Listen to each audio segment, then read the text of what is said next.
So one of my subscribers asked me to do a video on villains I want to see in MCU Spider-Man 4. Shout out Ravenous Puncher. He asked me to do a video on this. So I did already do a video on this like a while ago. But my idea for Spider-Man 4 has kind of changed since then, sort of, and especially like with the recent heavy rumors of like Kingpin becoming mayor in the MCU and taking New York in the MCU by storm as far as vigilantes go and like unlicensed superheroes, etc. So here we're doing an updated Spider-Man 4 villain wish list. Let me just preface the list of villains with a couple things I just mentioned, like, you know, Kingpin becoming mayor and stuff. As far as like Kingpin becoming mayor, like that's a rumor right now, but I'm basing like my list off of this rumor because in my eyes I would like to see Spider-Man 4 go down something along the lines of like basically Peter fighting a lot of like street crime and like organized crime. He looks into it, eventually, you know, runs into Daredevil, blah blah blah, and then he ends up taking this one operation down like by himself or something. Maybe this causes Kingpin to like get so upset, so he puts out a bounty for Spider-Man dead or alive, $10 million,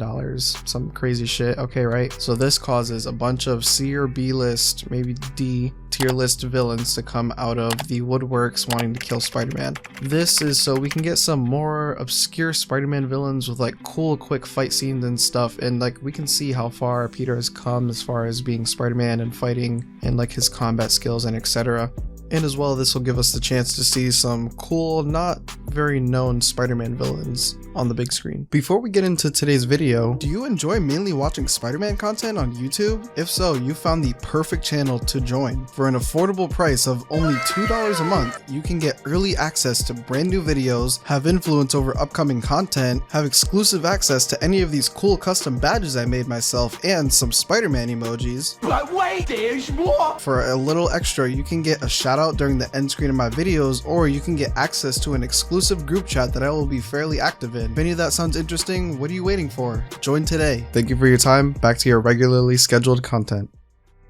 So let's start off the list. I would like to see the villain Swarm. Now, if you don't know who Swarm is, his real name is Fritz von Meyer, I think, and he was once a Nazi scientist.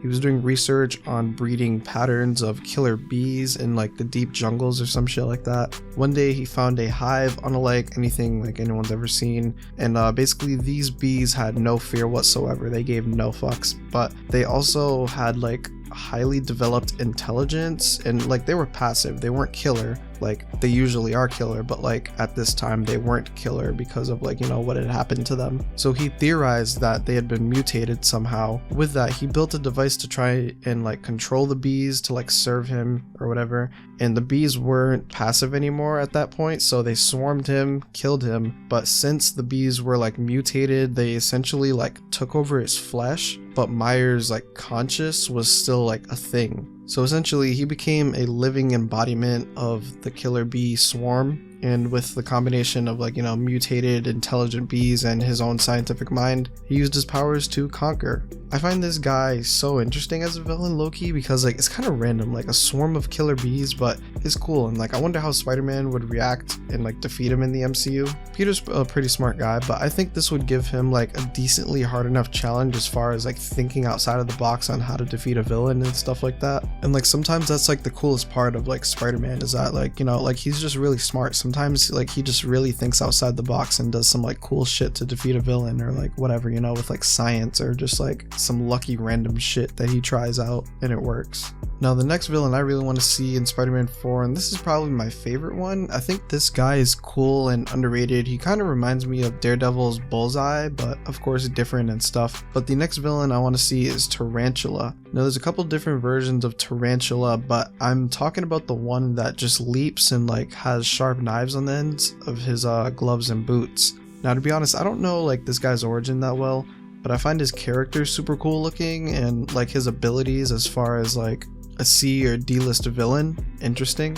Basically he has this suit. I think the suit looks pretty cool, but he has like his fingers and his boots, like they have knives at the end of them, and I think the boots have retractable knives. Not sure about the gloves on his hands, or maybe it's vice versa, I don't know.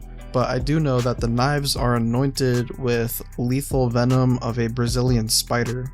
And again, like there's different versions of this character, but for Spider-Man 4, I think he should have the retractable knives on his feet with the venom on the ends, and have the knives on the gloves be able to where maybe he can shoot them sort of, but like retract them magnetically or something back to his gloves. And maybe those ones aren't poison, or maybe they are poison, I don't know. But also have him super agile and be able to keep up with Spider-Man. And he's really like on the offense, which means like he doesn't defend a lot, which can maybe be his weakness that Peter could exploit perhaps. Overall, I think Tarantula is a pretty cool lower tier villain that will definitely give Tom's Peter like a good toe-to-toe battle. Now the next one is Beetle.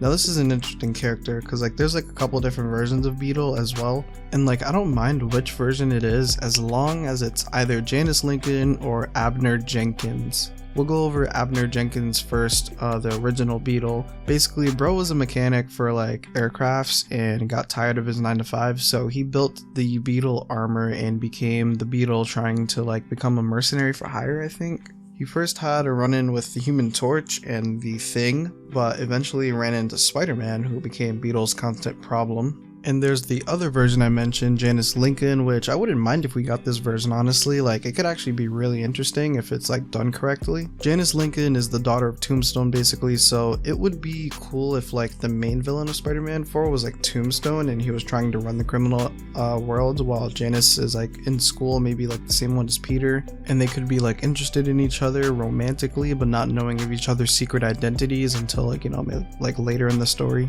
But they run into each other as Spider-Man and Beetle, and eventually, you know, like they find out each other's identities like way later in the story, and like it becomes this huge mess because Spider-Man wants to take down Tombstone, of course, but Beetle won't necessarily allow Spider-Man to do that, and there's like feelings involved between Peter and Janice. I think that could be an interesting story. That was low-key like a whole different thing apart from the list that we're going over, but basically Abner Beetle could be the one to like pop out trying to kill Spider-Man for the contract, like with if like Kingpin's a villain of Spider-Man 4, but Janice Lincoln Beetle if Tombstone is the main villain, and have like the love story between them and Spider-Man like trying to take down Tombstone, and you know that like that could be its own thing and like could be interesting, I think, at least. But Janice Lincoln was also a part of the Sinister Six, so potential Sinister Six member for MCU down the line. Now lastly, as far as like the villain trying to like kill Spider-Man for the contract or whatever, the Enforcers, it's actually a group, but yeah, there's like I think Fancy Dan, Montana, and the Ox, so like they could go that route, or maybe like, you know, they could go the Spectacular Spider-Man route, and like, you know, Shocker was a part of that crew, so maybe they could do that. That could be interesting as well. Or, you know, we could just see Shocker instead of the Enforcers, or both, whatever, it doesn't really matter. But if we have Shocker in the MCU again, for the love of God, make him be able to shoot sonic vibration blasts from a distance, not whatever the fuck that was in Homecoming, and maybe, just maybe, give him a proper comic accurate costume, or be innovative like Insomniac at least. Now the main villain outside of like the whole Kingpin arc can of course be Scorpion. That's pretty much what everyone wants to see, and I think that would be cool if they do it right. I kind of hope it's not just a guy in a suit, like I hope it's not just a guy in like a tech mechanical suit. I hope they like experiment on him and like his body, and like it sort of takes inspiration from the animated series. I think they did Scorpion really good in that show at least. So what do you think of my updated villain wish list for MCU Spider-Man 4? Make sure you comment your opinion down below so I can discuss all of that with you in the comments section. Thank you for taking time out of your day to click on this video. If you are new to the channel, I cover Spider-Man related scoops, rumors, leaks, confirmations for the games, movies, TV shows, and I try to upload as much as I can. So if any of that interests you, hit the subscribe button. We're on the road to 2,000 subscribers. If you want more of this type of content, leave a like on the video. Don't forget to check out my latest video on the left if you haven't already. I hope you have or had a good day and that you enjoyed the video. Until next time.